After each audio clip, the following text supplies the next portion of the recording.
I'm back. Yeah, I'm sorry for the long break in between uploads. I genuinely have just felt really, really unmotivated. And yeah, I'm back now. I'm doing it again. So yeah, not much else to say except I'm gonna try and go back to weekly uploads. But yeah, I'm gonna stop scallywagging here and get into the video. So yeah. 5, 4, 3, 2, 1.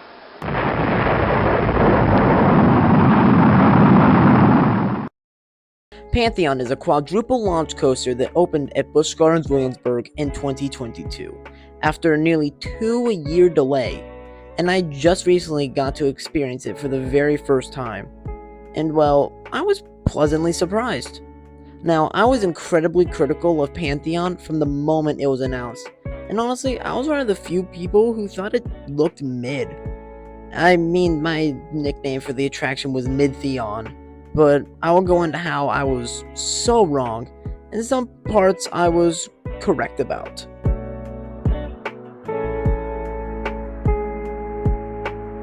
Before we get into the different categories for the review, let's go over the stats. We have a max height of 178 feet, a max speed of 73 miles per hour, a track length of 3,328 feet, 2 inversions, and an angle of descent of 95 degrees. With that out of the way, let's jump right into our presentation category.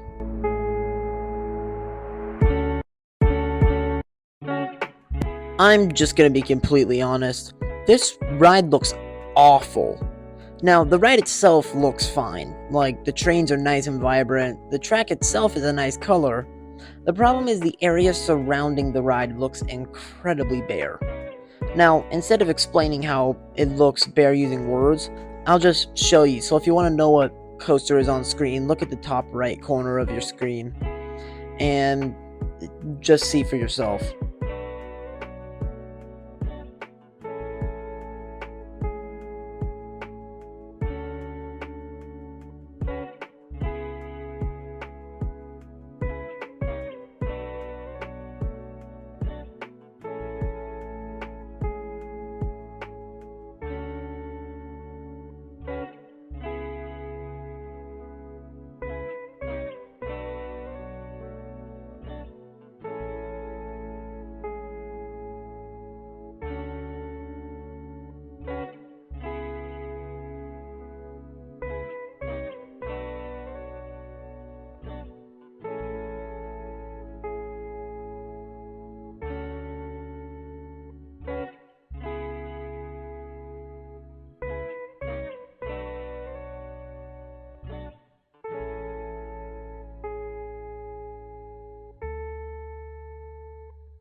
Presentation gets a 3 out of 10.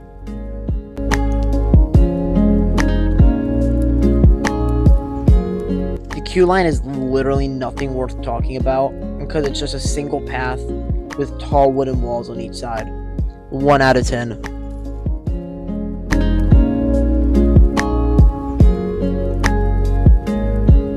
Now I can start being more positive because we are now getting into the layout of the coaster. You exit the station and navigate 2 S-bins before hitting the first of 4 launches.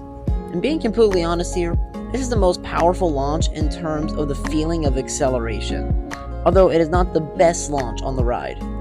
They send you into the 0G winder, which provides a powerful and sustained moment of hang time to all riders. But this element is at its best right after the park opens, due to how slow you take the roll. After this, you twist down part of the hill and go through two Outer Bank bumps. I hesitate to call them airtime hills because they don't exactly give airtime, but more of an odd stomach floating feeling. So now we get to the point where the ride really kicks into gear. You twist into the swing launch, but I don't think it's right to call this a single launch. It's more of two separate boosts with an airtime hill in between them. On the first pass, it doesn't really do much other than in the front row you get a fantastic moment of floater airtime while stalling out on the top hat. But now is when the ride loses its mind. You fall back down the top hat and launch backwards this time and fly over that airtime hill, giving everyone insane ejector airtime while going backwards. But the ride doesn't slow down at all before you shoot up the massive vertical spike.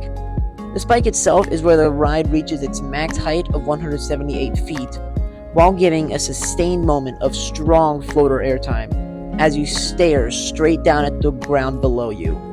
This sends you into the last pass of the launch, giving another pop of ejector airtime before you finally go over the top hat, which in the front and back row will give another burst of ejector airtime, before you drop down the 95-degree drop, reaching the max speed of 73 miles per hour.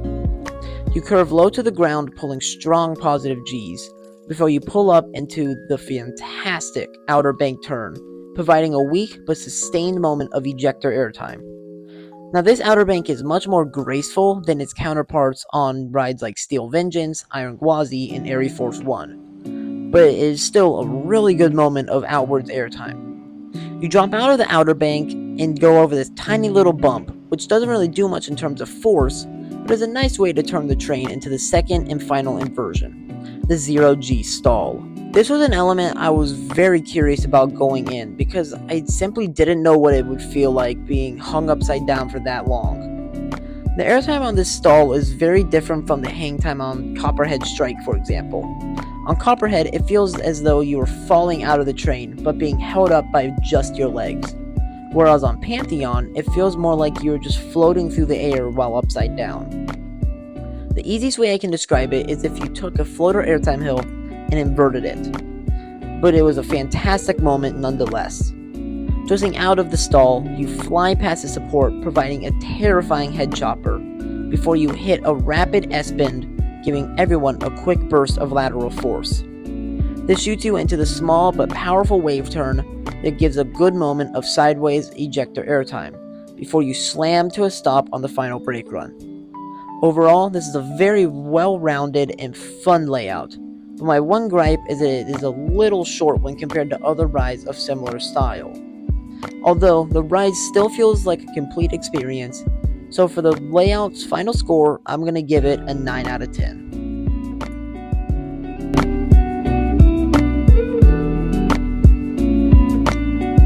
Real quick, I want to touch on the overall comfort and train design.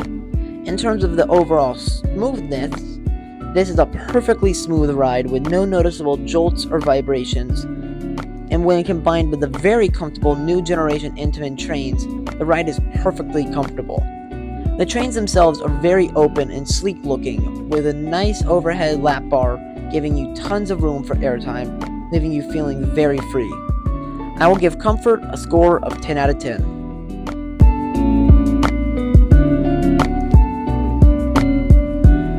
Pantheon's statistical score comes out to a 5.8 out of 10.